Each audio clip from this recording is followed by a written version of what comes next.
Welcome to The Update. I'm Eleanor Quirk. Prince Harry has won his phone hacking lawsuit against the publisher of the Daily Mirror. He's been awarded more than £140,000 in the first of several lawsuits against the tabloids to go to trial. Piers Morgan, who was editor of the Daily Mirror between 1995 and 2004, has rejected the judge's findings. The judgment finds there is just one article relating to the Prince, published in the Daily Mirror during my entire 9-year tenure as editor, that he thinks may have involved some unlawful information gathering. To be clear, I had then, and still have, zero knowledge of how that particular story was gathered. All his other claims against the Daily Mirror, under my editorship, were rejected. Desperately needed humanitarian aid is being allowed into Gaza through an Israeli crossing for the first time since the war began. Until now, aid's only been able to enter Gaza through the Rafah border crossing from Egypt, which can only process a limited number of vehicles. President of the European Commission, Ursula von der Leyen, is welcoming the move, but says a long-term solution is needed. In addition to emergency aid, indeed, we must also try to work on the day after. There can be no peace unless there is the prospect of a political solution, both for Israelis and Palestinians, and this is the two-state solution.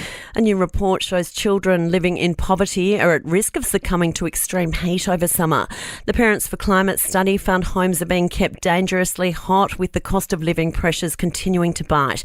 Chief Executive Nick Seaton says families are being forced to cut back on using fans and air conditioning. So we're looking at a really significant number of people, potentially millions of families, but it's definitely including the 760,000 children living in poverty in Australia who are really facing a heightened risk to their health and also their education from exposure to heat during summer.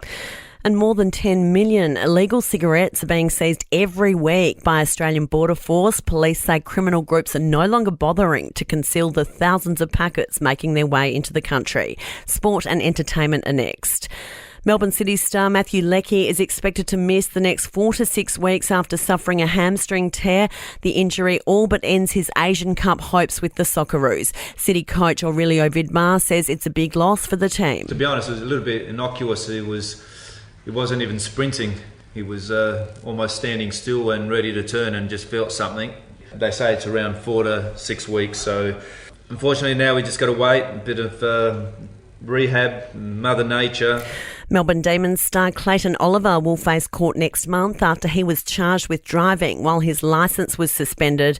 Aussie golfer Cam Smith has popped the question to his Florida girlfriend Chanel Naoum, with a wedding tipped to take place between Christmas and New Year. And Kim Kardashian and Kanye West's eldest daughter has debuted her rap name during a feature on her dad's upcoming album. The TikTok vid features North singing and calling herself Miss Westie.